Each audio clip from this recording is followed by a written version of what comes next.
అన్నదాత అన్నదాత మీ అన్నదాత చెమటోడ్చి ఆహారాన్నందించే రైతన్న అనునిత్యం నీ కండదండగా నిలిచే నేస్తం ఎవరన్నా అన్నదాత అన్నదాత మీ అన్నదాత.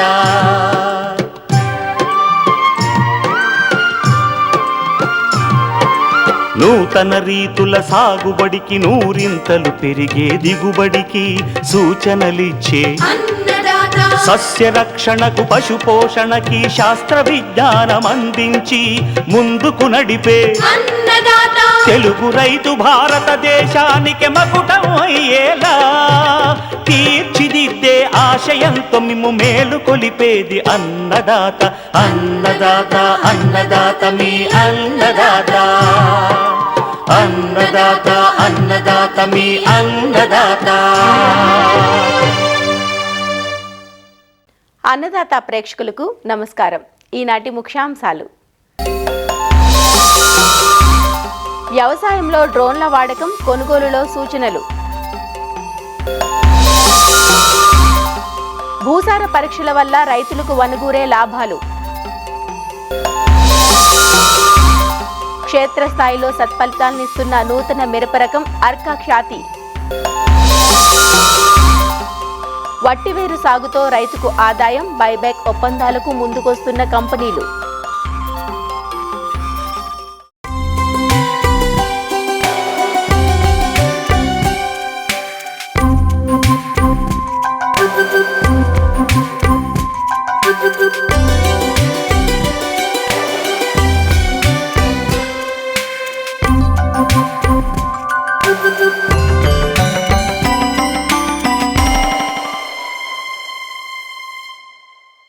పంటల సాగులో మన రైతులు బస్తాల కొద్దీ ఎరువు కట్టెలను పొలంలో గుమ్మరిస్తున్నా దిగుబడులు మాత్రం ఆశించిన మేర పొందలేక నిరాశ చెందడం నిత్యం చూస్తూనే ఉంటాం.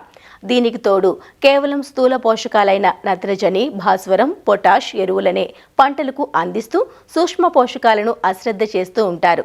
నేలల్లో ఎంత మోతాదులో పోషకాలు ఉన్నాయో తెలుసుకోకుండా పదే పదే రసాయన ఎరువులను వాడటం వల్ల సాగు ఖర్చులు పెరిగిపోవడమే కాక భూభౌతిక లక్షణాలు కూడా దెబ్బతినే ముప్పు ఏర్పడుతుంది. కాబట్టి రైతులు తప్పనిసరిగా భూసార పరీక్షలను చేయించుకొని పంటల సాగుకు వెళ్లటం మంచిది. ఇందుకోసం మట్టి నమూనాలను ఏ విధంగా సేకరించాలి, పరీక్ష ఫలితాల ఆధారంగా ఎటువంటి పోషక యాజమాన్యం చేపట్టాలి తెలియజేస్తున్నారు ప్రొఫెసర్ జయశంకర్, తెలంగాణ రాష్ట్ర వ్యవసాయ విశ్వవిద్యాలయం జగిత్యాల ప్రాంతీయ పరిశోధనా స్థానం మృతికా విభాగం శాస్త్రవేత్త డాక్టర్ ఎన్ సాయినాథ్. ఈ మట్టి నమూనా సేకరణ కానీ భూసార పరీక్ష ఆధారిత ఎరువుల సిఫారసు ద్వారా మనము మనిషికి రక్త పరీక్షలాగో భూమికి భూసార పరీక్ష అన్నట్టు మట్టి నమూనాను ఎలా సేకరించాలి. ఎకరం పొలంలో 8 నుంచి 10 చోట్ల మట్టి నమూనాను సేకరించాలి. ముందుగా జిగ్జాగ్ అంటే ఒక చోట కాకుండా వివిధ చోట్ల జిగ్జాగ్గా తీసుకోవాలన్నట్టు మట్టి నమూనాను. దీనికోసం మనం వి ఆకారంలోనూ మట్టిని తవ్వుకోవాలి. ఇలా వి ఆకారంలో ఒక పారతో కూడా ఇటు అటు వేసినప్పుడు మనకు వి ఆకారంలో వస్తుంది. అప్పుడు మట్టి నమూనాను కింది నుంచి పై పొరలుగా తీసుకోవాలి. మనం 8 నుంచి 10 చోట్ల సేకరించిన మట్టిని ఒక కుప్పగా మార్చుకొని కలెక్షన్ చేసినప్పుడు కూడా ఆ మట్టి నమూనాను మనం ఒక ఎరువుల సంచిలో కానీ పశువుల పేడ ఉన్న సంచులో వాటిలో వేయద్దు. ఎందుకంటే అందులో ఆల్రెడీ పోషకాలు ఉంటాయి కాబట్టి ఆ సంచులు కాకుండా ఒక క్లాత్లో కానీ వేరే సంచులో సేకరించి ఒక కుప్పగా మార్చి అందులో వేర్లు కానీ రాళ్ళు కానీ ఏమైనా ఉన్నట్లయితే తొలగించుకోవాలి. ఇలా తొలగించుతున్న ఒక చతురస్రాకారంలో మార్చుకోవాలి. ఆ మట్టిని చతురస్ర 4 భాగాలకు విభజించుకొని ఎదురెదురు భాగాలను తొలగించుకోవాలి. తర్వాత మళ్ళీ మట్టిని కలుపుకొని ఒక కుప్పగా మార్చి మళ్ళీ చతురస్రాకారం నుంచి మళ్ళీ 4 భాగాలు విభజించుకొని ఆ ఎదురెదురు భాగాలు కాకుండా మిగతా ఎదురెదురు భాగాలలో మట్టిని తొలగించుకోవాలి. అలా మనం అరకిలో మట్టి వచ్చేంత వరకు ఇలా చేస్తూ పోవాలి. ఈ విధంగా మనం సేకరించిన మట్టిని దాంట్లో ఒక పాలిథిన్ కవర్లు కానీ ప్లాస్టిక్ కవర్లు కానీ తీసుకొని మనం దానిపైన రైతు పేరు, సర్వే నంబరు, అంతకుముందు వేసిన పంట, నెక్స్ట్ వేయబోయే పంట, ఇంకేమైనా ప్రాబ్లం ఉందా, ఒక చోడు ఉందా, లేదంటే ఇంకేమైనా ప్రాబ్లం ఉందా అని దాంట్లో మెన్షన్ చేయాలి. ఇలా చేసుకున్న మట్టి నమూనాను మనం భూసార పరీక్ష కేంద్రానికి పంపాలి. ఇది మన పంట పొలాలకైతే. అదేవిధంగా పండ్ల తోటల్లో మరి మట్టిని సేకరించడం ఇలా, దీనికోసం మనం ఒక గుంతను తవ్వుకోవాలి. మన పండ్ల తోటల్లో అయితే మనం 2 నుంచి 3 శాంపుల్ సేకరించినట్లయితే సరిపోతుంది. ఈ విధంగా సేకరించిన మట్టిని కూడా అదేవిధంగా రైతు పేరు, సర్వే నంబరు, గ్రామము, మండలు, ఆ విధంగా అన్ని డీటెయిల్స్ సేకరించాలి. తర్వాత ఈ సేకరించిన మట్టిని భూసార పరీక్ష కేంద్రానికి పంపిన తర్వాత మనకు ఇందులో ఏముంది తెలుసుకోవాలి. దానికోసం మట్టిలో మన ఉదజని సూచిక ఉందా, తర్వాత లవణ సూచిక ఉందా, తర్వాత సేంద్రీయ కర్బనం ఎలా ఉంది, నత్రజని ఎలా ఉంది, భాస్వరం, పొటాషియం, తర్వాత సూక్ష్మ పోషకాలైనటువంటి ఐరన్, మ్యాంగనీస్, జింక్ వాటి గురించి తెలుసుకుందాం. మొదటగా ఉదజని సూచిక మన నేలలో 6.5 కంటే తక్కువ ఉన్న నేలను మనం ఆమ్ల నేలగా పరిగణించుకోవచ్చు. దీనికోసం ఆమ్ల నేలగా ఉన్నట్లయితే మనం ఏం చేసుకోవాలి, 3 నుంచి 6 క్వింటాల్ల సున్నాన్ని మనం వెదజల్లుకోవాలి. పంట వేయడానికి ముందు వెదజల్లుకున్నట్లయితే మనం తటస్థానికి తీసుకొస్తుంది. తర్వాత 6.5 నుంచి 8.5 మధ్యలో ఉన్నట్లయితే దాన్ని తటస్థ నేలగా పరిగణిస్తుంది. కాబట్టి ఈ నేల సాధారణ నేల, ఈ నేలలో మనకు దిగుబడులు కూడా అధికంగా వస్తాయి. తర్వాత 8.5 ఉదజని సూచిక ఉన్నట్లయితే మనం క్షార నేలగా పరిగణించవచ్చు. ఈ నేలలో మనం దాని సమస్యాత్మక నేలగా ఉంటుంది కాబట్టి దాన్ని మేనేజ్మెంట్ చేసుకోవడం కోసం మనం జిప్సాన్ని వేసుకోవాలి. జిప్సం అయితే 1.2 నుంచి 2.4 టన్నుల జిప్సాన్ని మన నేలలో వేసుకొని కలిదున్నట్లయితే మనం దీన్ని సవరించుకోవచ్చు. తర్వాత ఈ లవణ సూచిక అనేది మనకు 0 నుంచి 4 డెసిసేమల్ పర్ మీటర్ ఉంటుంది. ఒకవేళ 4 కంటే తక్కువ ఉన్నట్లయితే ఆ నేళ్ళు సాధారణ నేళ్ళు, ఆ మంచి నేళ్ళు ఏ పంటలకైనా పనికొస్తాయి అన్నట్టు. ఒకవేళ 4 డెసిమల్ పర్ మీటర్ కంటే ఎక్కువ ఉన్నట్లయితే అవి కొద్దిగా సమస్యాత్మక నేలలు, కొద్దిగా ఉప్పు శాతం ఎక్కువగా ఉంటుంది. కాబట్టి దానికోసం పచ్చిరొట్ట ఎరువులు కానీ, పశువుల పేడ కానీ, ఇతర జిప్సం కానీ అటువంటివి వేసినట్లయితే మనం దాన్ని సవరించుకోవచ్చు. తర్వాత సేంద్రీయ కర్బనం. ఈ నేలలో సేంద్రీయ కర్బనం 0.5 నుంచి 1.5 వరకు ఉంటుంది. 0.5% కంటే తక్కువ ఉన్నట్లయితే సేంద్రీయ కర్బనం తక్కువ ఉంది కాబట్టి పశువుల ఎరువును 6 నుంచి 8 టన్నులు మన ఎకరానికి వేసుకోవాల్సి వచ్చింది. తర్వాత 0.5 నుంచి 0.75 ఇది మధ్యస్థంగా ఉన్నది. కాబట్టి మధ్యస్థంగా ఉన్నప్పుడు మనకు పశువుల పేడను 4 నుంచి 6 టన్నుల కొద్ది వేసుకోవాలి. 0.75% కంటే ఎక్కువ ఉన్నట్లయితే సేంద్రీయ కర్బనం ఎక్కువ ఉంది కాబట్టి మనం సాధారణంగా ఏం వేయాల్సిన అవసరం లేదు, సమపాలలో ఎరువులను వాడుకోవాలి. తర్వాత మనకు నత్రజని నేలలో 112 నుంచి 224 kg పర్ ఎకరానికి ఉంటుంది. కాబట్టి ఇది ఈ విధంగా ఉన్నట్లయితే మనం సిఫారసు చేసిన ఎరువులు వాడుకోవాలి. 112 కిలోలు ఎకరాని కంటే నత్రజని తక్కువ ఉన్నప్పుడు మనం అది తక్కువ శాతం నత్రజని ఉంది కాబట్టి మనం 30% ఎక్కువగా వేసుకోవాల్సి వస్తుంది అన్నట్టు. 224 కిలోల కంటే ఎక్కువ ఉన్నట్లయితే అవి ఎక్కువ శాతం నత్రజని ఉంది కాబట్టి మనం 30% నత్రజని ఎరువులు తక్కువగా వేసుకోవాలి. తర్వాత భాస్వరం. ఈ భాస్వరం కూడా నేలలో 10 నుంచి 24 కిలోలు ఉంటుంది. 10 కంటే తక్కువ ఉన్నట్లయితే 30% తగ్గించుకోవడం. ఒకవేళ 10 నుంచి 24 కిలోలు భాస్వరం నత్రజనికి ఉన్నట్లయితే మనం సిఫారసు చేసిన ఎరువులు వేసుకోవాలి. ఒకవేళ 24 కిలోల కంటే ఎక్కువ ఉంటే మనం 30% వేసుకోవాలి. తర్వాత పొటాషియం 58 కిలోల నుంచి 138 కిలోల వరకు ఉంటుంది. ఈ 58 కిలోల కంటే తక్కువ ఉన్నట్లయితే మనం 30% ఎక్కువ ఎరువులను వాడుకోవాలి. ఒకవేళ ఎక్కువ ఉన్నది అనుకోండి 138 కిలోల కంటే ఎక్కువ ఉంటే మనం 30% తక్కువగా వేసుకోవాలి ఎరువులను. తర్వాత గంధకం. ఈ గంధకం నేలలో మనకు 10 ppm వరకు ఉంటుంది. ఒకవేళ దీనికి తగ్గిస్తే గంధక లోపం ఉన్నట్లుగా పరిగణించి దాన్ని జిప్సాన్ని మనం 200 నుంచి 400 కిలోలు జిప్సాన్ని వాడుకోవాలి. జిప్సంలో మనకు సల్ఫర్ ఉంటుంది కాబట్టి మనకు దీని సమస్యను తొలగించుకోవచ్చు. తర్వాత బోరాన్ నేలలో 0.5 ppm వరకు ఉంటుంది. ఈ 0.5 ppm కంటే తక్కువ ఉన్నట్లయితే ఈ బోరిక్ యాసిడ్ అయితే మనకు 4 కిలోలు అవసరం ఉంటుంది ఎకరానికి. తర్వాత ఈ ఇనుపధాతు లోపం నేలలో కనిపించినట్లయితే 20 గ్రాముల అన్నబేదిని లీటర్ నీటిలో ఒక నిమ్మప్పుని కలిపి పిచికారి చేసినట్లయితే దీన్ని సవరించుకోవచ్చు. ఈ భూసార పరీక్ష ద్వారా మనం పోషకాల లభ్యత కాకుండా చోడు భూమిని, లేదా సమస్యాత్మక నేలను కూడా మనం ఎలా ఉందో తెలుసుకోవచ్చు. దాన్ని సవరించుకోవడానికి కూడా చాలా మనకు యూస్ఫుల్ కాబట్టి ఈ భూసార పరీక్ష తప్పనిసరిగా రైతు సోదరులు చేసుకోవాలి.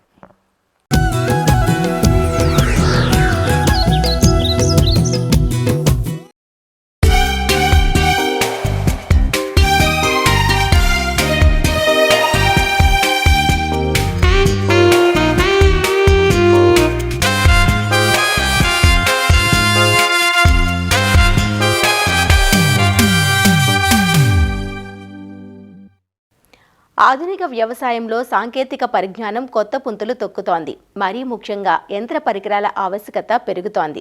పెరిగిన ఖర్చులు, కూలీల కొరత వీటి వాడకాన్ని అనివార్యం చేస్తున్నాయి. ఇప్పటికే కోత పనులకు యంత్రాలను విరివిగా వాడుతున్నారు. ఈ మధ్యకాలంలో చీడపీడల నివారణకు మందులను పిచికారీ చేసే డ్రోన్లు అందుబాటులోకి వస్తున్నాయి. బ్యాటరీ సహాయంతో గాలిలో ఎగురుతూ 100 ఎకరాల్లోనైనా పిచికారీ పనిని ఇట్టే చేసేస్తున్నాయి. అయితే వ్యవసాయంలో డ్రోన్లు ఏ విధంగా ఉపయోగకరంగా ఉంటున్నాయి, డ్రోన్లు ఉపయోగించుకునేటప్పుడు ఎలాంటి జాగ్రత్తలు పాటించాలి, వ్యవసాయ అవసరాలకు డ్రోన్లు కొనుగోలు చేయాలనుకునే రైతులు ఎలాంటి అంశాలను దృష్టిలో పెట్టుకోవాలో సూచనలు అందిస్తున్నారు పశ్చిమ గోదావరి జిల్లా మారుటేరు ప్రాంతీయ వ్యవసాయ పరిశోధనా స్థానం వ్యవసాయ ఇంజనీరింగ్ విభాగం శాస్త్రవేత్త సిహెచ్ అప్పారావు. ఈరోజు మనం డ్రోన్లు వినియోగం గురించి, అంటే డ్రోన్లు మనకి ఎలా ఉపయోగపడుతున్నాయి, మనకి వ్యవసాయంలో డ్రోన్లు మనం ఎలా ఉపయోగించుకోవాలనే వాటి మీద చర్చించుకుందామండి. మనం డ్రోన్లు స్ప్రేయింగ్లకి ఎక్కువగా మనం వాడుతూ ఉన్నాం. ఈ స్ప్రేయింగ్లో ఏంటంటే ఈ లేబర్ దొరకకపోవడం, లేబర్ ఖర్చులు పెరిగిపోవడం, ముఖ్యంగా ఈ స్ప్రేయింగ్ చేసేటప్పుడు ఆ కెమికల్స్ మన మీద పడడం, లేదంటే వాటిని మనం పీల్చుకోవడం ద్వారా మనకి కొన్ని రకాల రోగాలు రావడం. పంజాబ్ లాంటి రాష్ట్రంలో చూసుకుంటే చాలామంది క్యాన్సర్ బారిన పడడం కూడా ఈ ముఖ్యంగా ఈ స్ప్రేయింగ్లు, ఈ కెమికల్స్ వీటి వల్లే జరుగుతున్నాయి. దీనికి ప్రత్యామ్నాయంగా మేమేం చేసామంటే డ్రోన్లు అనేవి స్ప్రేయింగ్కి మనం యూజ్ చేయడం జరుగుతుందండి. డ్రోన్లో ఒక 12 లీటర్ల కెపాసిటీ కలిగిన ట్యాంక్ అనేది ఉంటుందండి. రెగ్యులర్గా చేసుకునే స్ప్రేయింగ్లో ఎంతైతే మోతాదు వాడుతున్నామో ఒక ఎకరానికి సపోజ్ 400 ml కెమికల్ అనేది మనం వాడుతున్నట్టయితే అదే మోతాదుని మనం ఆ 12 లీటర్ల ట్యాంక్లో వేసేసుకొని మిగతాదంతా నీటితో నింపుకొని మనం స్ప్రేయింగ్ అన్నది చేసుకోవచ్చు. ఈ డ్రోన్ యొక్క సామర్థ్యం 10 నుంచి 12 లీటర్లు మాత్రమే ఉంటుంది. ఈ 10 నుంచి 12 లీటర్ల ట్యాంక్ కెపాసిటీ కలిగిన ట్యాంక్తో ఒక ఎకరానికి మనకు సరిపోతుంది. ఇది ఎలాగంటే దీంట్లో మనకి మైక్రో నాజిల్స్ అనేవి యూజ్ చేయడం జరుగుతుంది. ఈ మైక్రో నాజిల్స్ టెక్నాలజీ వల్ల ఏంటంటే నీటి బిందువు ఏదైతే స్ప్రేయింగ్లో మనకి నీటి బిందువులు వస్తాయో ఆ నీటి బిందువు సైజ్ అన్నది చాలా తక్కువ పరిమాణంలో ఉండి ఎక్కువ విస్తీర్ణంలో మనకి ఈ స్ప్రేయింగ్ అన్నది జరగడం జరుగుతుంది. అందువల్ల కేవలం 10 లీటర్ల నీళ్ళు మనకి ఒక ఎకరానికి సరిపోతాయి డ్రోన్తో అయితే. కానీ మనం జనరల్గా ఈ పవర్ స్ప్రేయర్, బ్యాటరీ స్ప్రేయర్లో అయితే దాదాపుగా మనకి 100 నుంచి 200 లీటర్ల నీటి వినియోగం అనేది మనం రెగ్యులర్గా చూస్తూ ఉంటాం. అలాగే మనం ఈ డ్రోన్లు స్ప్రేయింగ్లకే కాకుండా మనం గుళికలు కానీ, యూరియా కానీ ఇలాంటివి జల్లడానికి కూడా మనం ఈ డ్రోన్లు అనేవి యూజ్ చేయొచ్చు. అలాగే విత్తనాలను కూడా మనం డ్రోన్లతో వెదజల్లుకునే అవకాశం అన్నది ఉంది. ముఖ్యంగా ఈ గుళికలు జల్లేటప్పుడు మనం గమనిస్తూ ఉంటాం, గుళికలు జల్లే మనిషి కొంచెం అస్వస్థతకు గురవడం, లేదంటే తలనొప్పి రావడం, తల తిరగడం, వాంతులు అవ్వడం గుళికలు జల్లిన తర్వాత ఇలాంటి పరిస్థితులు మనం చూస్తూ ఉన్నాం. సో మన డ్రోన్తో ఈ గుళికలు జల్లుకున్నట్టయితే చాలా వరకు వీటిని అన్నిటినీ నియంత్రించుకోవచ్చు. మనం కూడా ఆరోగ్యంగా ఉండే అవకాశం అనేది ఉంటుంది. మన వ్యవసాయ పరిశోధనా స్థానంలో ఈ డ్రోన్లని ఉపయోగించి వరి విత్తనాలను కూడా మనం వెదజల్లడం జరిగింది. అందులో భాగంగా మేము ఈ వరి విత్తనాలను లైన్ సోయింగ్ అంటే వరుసల్లో పడే విధంగా ఈ డ్రోన్లు వాడి పరిశోధనా కార్యక్రమం కూడా మా వ్యవసాయ పరిశోధనా స్థానంలో చేపట్టడం జరిగింది. మంచి ఫలితాలు కూడా చూడడం జరిగింది. డ్రోన్లు కొనేటప్పుడు ముఖ్యంగా మన రైతులు కొన్ని సూచనలు ఇద్దామనుకుంటున్నాను. ముఖ్యంగా మనం డ్రోన్ ఎవరైతే కొనాలనుకుంటున్నారో వాళ్ళకి ముందుగా ఈ డ్రోన్ల మీద శిక్షణ అనేది ఖచ్చితంగా ఉండాలి. ఖచ్చితంగా డ్రోన్ నడపాలి అనుకునే వాళ్ళు డ్రోన్ పైలట్ లైసెన్స్ అన్నది ఖచ్చితంగా ఉండాలి. అలాగే డ్రోన్ కొనేటప్పుడు ఆ డ్రోన్ యొక్క క్వాలిటీని మీరు సరిచూసుకోవాలంటే అది ఎటువంటి మెటీరియల్తో చేయబడింది, దాని క్వాలిటీ ఎలా ఉంది, అలాంటి వాటిని, అలాగే ఆ డ్రోన్లో ఎటువంటి ఫ్లైట్ కంట్రోలర్ని వాడుతున్నారు, అలాగే మనకి ఈ నాజిల్స్ ఏవైతే ఉన్నాయో ఆ నాజిల్స్ ఏ టైపు, ఫ్లాట్ ఫ్యానా లేకపోతే సెంట్రిఫ్యూగల్ నాజిల్సా, అలాగే మన వ్యవసాయానికి ఎటువంటి నాజిల్స్ అవసరమో అటువంటివి తీసుకోవాలి. అలాగే ముఖ్యంగా చూసుకుంటే ఈ మెటీరియల్, ఈ డ్రోన్ అనేది ఫైబర్తో తయారు చేసిన మెటీరియల్ అయితే మనకి లైట్ వెయిట్ ఉంటుంది. డ్రోన్ కూడా క్వాలిటీ ఉండి అది తొందరగా మనం క్రాష్ అయినా కూడా విరిగిపోకుండా ఎక్కువ కాలం మన్నిక అనేది ఉంటుంది. ఈ డ్రోన్లకు సంబంధించి ఎటువంటి సలహాలు కావాలన్నా, సూచనలు కావాలన్నా నన్ను సంప్రదించవచ్చండి. నా పేరు చోడిసిట్టి అప్పారావు. నేను వ్యవసాయ పరిశోధన స్థానంలో వ్యవసాయ ఇంజనీరింగ్ విభాగంలో శాస్త్రవేత్తగా పనిచేస్తున్నాను. నా ఫోన్ నెంబర్ 8125962060.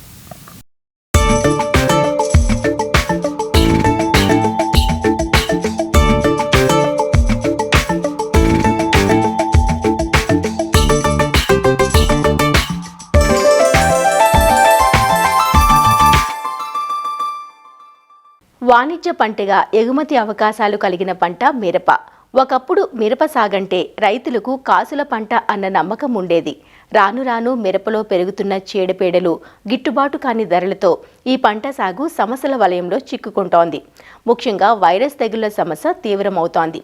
ఈ సమస్యను అధిగమించేందుకు IIHR బెంగళూరు నుంచి విడుదలైన అర్కా ఖ్యాతి రకం క్షేత్రస్థాయిలో సత్ఫలితాలనిస్తోంది. మెదక్ జిల్లాలోని డాక్టర్ రామానాయుడు వికాస్ ఫౌండేషన్ కృషి విజ్ఞాన కేంద్రం ఆధ్వర్యంలో గత 3 ఏళ్లుగా రైతుల పొలాల్లో పండించగా మంచి దిగుబడులను నమోదు చేసింది.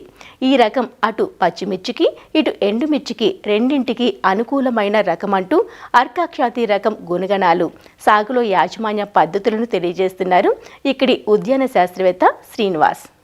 ఇప్పుడు మనం చూస్తున్న పంట మిరప పంట. ఇది Indian institute of horticulture research Bengaluru వాళ్ళు రిలీజ్ చేసిన కొత్త హైబ్రిడ్ రకం ఇది. దీన్ని అర్కా ఖ్యాతి దీని పేరు.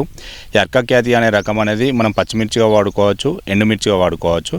ఇది మనం గత 3 సంవత్సరాలుగా మెదక్ జిల్లాలో మన కృషి విజ్ఞాన కేంద్రం ఆధ్వర్యంలో, అదేవిధంగా మనం ఒక రైతుల యొక్క పొలంలో డెమాన్స్ట్రేషన్ చేయడం అనేది జరుగుతుంది. దీని మీద రైతులకు అవగాహన కల్పించడానికి రైతులకు కూడా సీడ్ కూడా డిస్ట్రిబ్యూషన్ చేయడం జరిగింది. ఈ వెరైటీ యొక్క ప్రాముఖ్యత ఏంటంటే పచ్చిమిర్చిగా వాడుకున్నప్పుడు దాదాపు అధిక దిగుబడి ఇస్తుంది. ఒక హెక్టార్కు 400 నుంచి 500 క్వింటాల దిగుబడి వస్తుంది. అదే ఎండుమిర్చిగా మనము ఉంచుకున్నట్టయితే 50 నుంచి 55 క్వింటాల వరకు దిగుబడి అనేది దీని నుంచి వస్తుంది. అదేవిధంగా ఈ వెరైటీ యొక్క ముఖ్య లక్షణం ఏంటంటే మనకు మామూలుగా బయట మిర్చి హైబ్రిడ్స్ చూసుకున్నట్టయితే పై ముడత కింద ముడతతో పాటు కుకుంబర్ మొజాయిక్ వైరస్ అనేది కూడా ఒక ప్రత్యేక మేజర్ ప్రాబ్లం ఉంటుంది మిర్చిలో. ఈ రకం ఏంటంటే కుకుంబర్ మొజాయిక్ వైరస్ను తట్టుకోగలుగుతుంది. అదేవిధంగా మనకు పంటను కూడా చూసుకున్నట్టయితే హైబ్రిడ్స్ రకాలుగా ఉన్నా కూడా ఒక చెట్టుకు దాదాపు దాని పంటకాలంలో 300 నుంచి 350 కాయల వరకు దిగుబడి వస్తుంది. కాపు అనేది చాలా విపరీతంగా ఉంది. అదేవిధంగా ఒక ఫ్రూట్ అనేది 5.5 నుంచి 6 గ్రాముల బరువు వరకు తూగుతుంది. ఒక చెట్టు నుండి యావరేజ్ మనకు 1.5 kg పైనే వస్తుంది. కాబట్టి ఇది అధిక దిగుబడిని ఇస్తుంది, రైతులకు కూడా చాలా ఉపయోగపడుతుంది. కానీ ఇంకొక ముఖ్య విషయం ఏంటంటే మనము రైతుల ఫీల్డ్లో కొంతమంది ఇంటిగ్రేటెడ్ మెథడ్లో పెస్ట్ మేనేజ్మెంట్ కానీ డిసీజ్ మేనేజ్మెంట్ కానీ ఫాలో అవుతున్నారు. కానీ ఈ కృషి విజ్ఞాన కేంద్రం ఆధ్వర్యంలో కంప్లీట్గా సేంద్రియ వ్యవసాయం చేస్తున్నారు. మనం మిర్చి చూసుకున్నట్టయితే దాదాపు ప్రతి వారం కూడా పురుగు మందులు కొట్టకుండా పండదు. కానీ ఇక్కడ కృషి విజ్ఞాన కేంద్రం ఆధ్వర్యంలో కంప్లీట్గా ఈ యొక్క మిర్చిని సేంద్రియ వ్యవసాయంలో చేసి మనం సక్సెస్ఫుల్గా చేసి చూపిస్తున్నాము. మనకు ముడత కానీ వైరస్ తెగులు కానీ లేదు. అదేవిధంగా ఖాతా కూడా విపరీతంగా వస్తుంది. దీని ముఖ్య కారణం ఏంటంటే మనము పావేకర్లో డెమాన్స్ట్రేషన్ చేయడం జరిగింది. ప్లాంటింగ్ చేసే ముందు అడుగున మనము దాదాపు ఎకరానికి చూసుకున్నట్టయితే 8 టన్నుల పశువుల పేడ వేయడం జరిగింది. మిర్చి అనేది మనము నర్సరీ పెంచుకున్న తర్వాత నాటే ముందు మనము ఎత్తైన మల్లు వేసుకొని మల్చింగ్ షీట్ వేసుకొని డ్రిప్ పద్ధతిలో పండించడం జరుగుతుంది. ఈ మొక్కలకు నాటే పద్ధతి చూసుకున్నట్టయితే మొక్కకు మధ్య 60 సెంటీమీటర్లు, అదేవిధంగా వరుస మధ్య కూడా 60 సెంటీమీటర్లు పాటించడం జరిగింది. అదేవిధంగా 2 బెడ్ల మధ్య దూరం అనేది 3 ఫీట్ల డిస్టెన్స్ అనేది పాటించడం జరిగింది. అదేవిధంగా పైపాటుగా మనము వర్మీ కంపోస్ట్ అనేది 2 సార్లు వేయడం జరిగింది. నాటిన 25 నుంచి 30 రోజుల మధ్యలో ఒకసారి, 60 రోజులకు ఒకసారి వేయడం జరిగింది. కాకపోతే మనం వేసేటప్పుడు ఏంటంటే ప్రతిసారి వర్మీ కంపోస్ట్ అప్పుడు జీవన ఎరువులతో మిక్స్ చేసి మనము దాన్ని ఎన్రిచ్ చేసేసి మనము మొక్క మొదట్లో వేయడం జరిగింది. అదేవిధంగా ప్రతి 15 రోజులకు ఒకసారి జీవామృతం అనేది మొక్క మొదట్లో వేస్తాం. పైపాటుగా మనము ఎరువుల యాజమాన్యం కోసం అదేవిధంగా పోషకాలు అందించడానికి పంచగవ్య, వర్మీ వాష్, అదేవిధంగా వేస్ట్ కంపోజర్, యూమిక్ యాసిడ్ ఇవి కలిపి అనేది పిచికారీ చేస్తాం. అదేవిధంగా మనకు ఈ పురుగు యొక్క యాజమాన్యం కోసం త్రిప్స్, తామర పురుగులు, అదేవిధంగా నల్లి దాని యొక్క మేనేజ్మెంట్ కోసం మనము మెటరైజం, వటిసిలియం అనేది కలిపి స్ప్రే చేస్తాము ప్రతి 15 రోజులకు ఒకసారి. దాంతోపాటు వాయులా కషాయం కూడా చేస్తాం.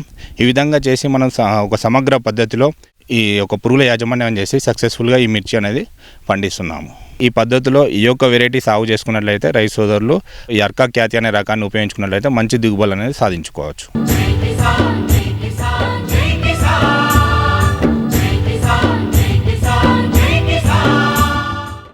నిత్యం డిమాండ్ ఉండే పంటల్లో ఔషధ సుగంధ పంటలు ఒకటి. పరిమళాలు, మందుల తయారీలో వీటి వాడకం పెరగడంతో సాగు చేసేవారి సంఖ్య పెరుగుతోంది. కొన్ని కంపెనీలు బైబ్యాక్ ఒప్పందంతో పంటను సేకరిస్తున్నాయి. అలా ఈ మధ్యకాలంలో అధిక ప్రాచుర్యం పొందిన పంట వట్టివేరు. ఈ పంటలో వేరును సేకరిస్తారు. అయితే వట్టివేరును నేరుగా మట్టిలో నాటితే పూర్తి స్థాయిలో వేరు తీసుకునేందుకు అవకాశం లేకపోవడంతో కొంతమంది రైతులు నిలువు స్తంభాలను ఏర్పాటు చేసుకుని అధిక వేరు దిగుబడిని తీయగలుగుతున్నారు. చల్లటి గాలినందించి వేడి తాపాన్నుంచి రక్షించే తెరచాపలుగా ఆనాటి నుంచి మనకు వట్టివేళ్లు పరిచయమే.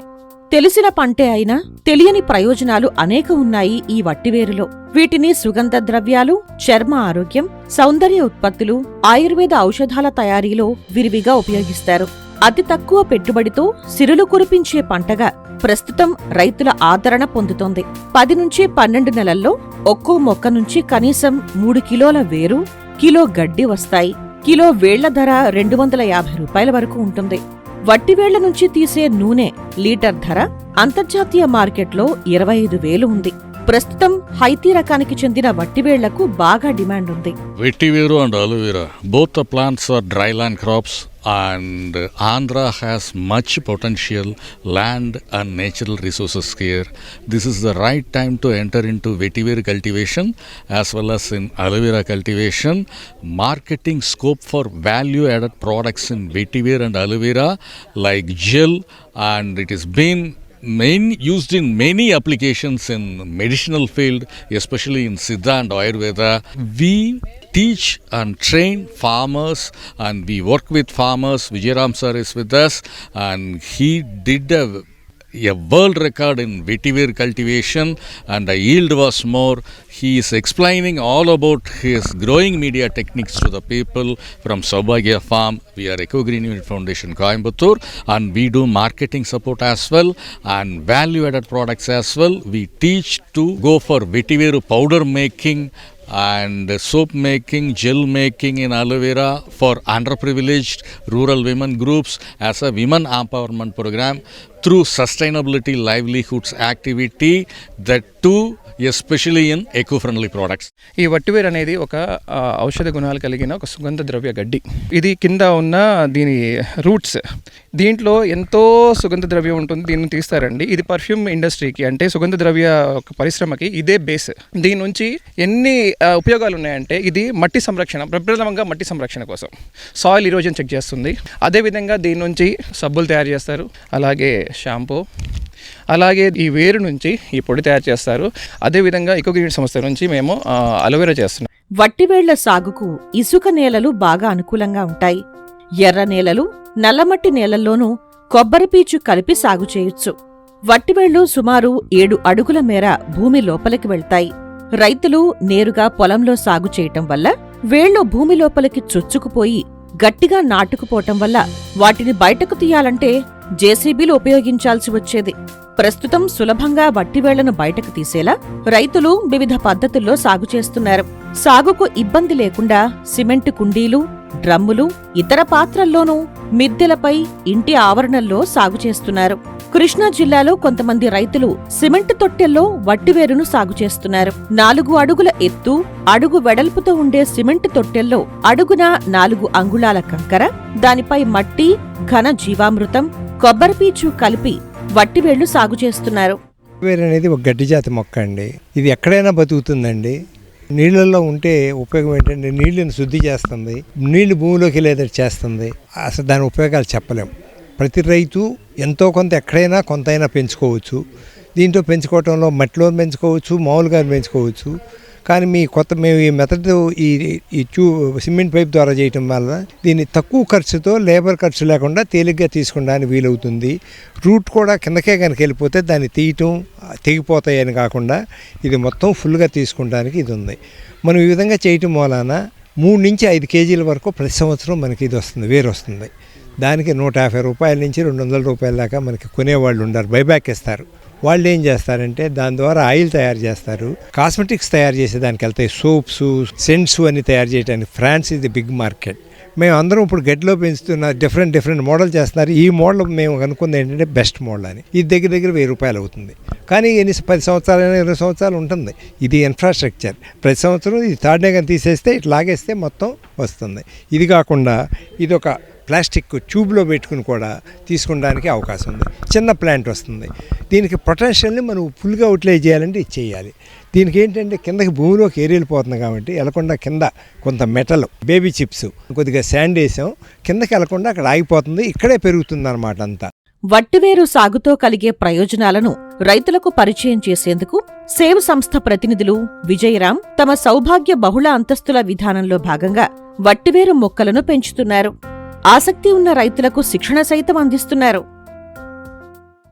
మరిన్ని విభిన్నాంశాలతో రేపటి అన్నదాతలో మళ్ళీ కలుసుకుందాం. నమస్కారం. అన్నదాతలు తమ సందేహాలు సమస్యలను 18004254085 టోల్ ఫ్రీ నంబర్లో ఉదయం 10 నుంచి 11 గంటల మధ్య పని దినాలలో సంప్రదించగలరు. ఈ కార్యక్రమాన్ని యూట్యూబ్లో www.youtube.com/annadata ETV లింక్ ద్వారా వీక్షించవచ్చు.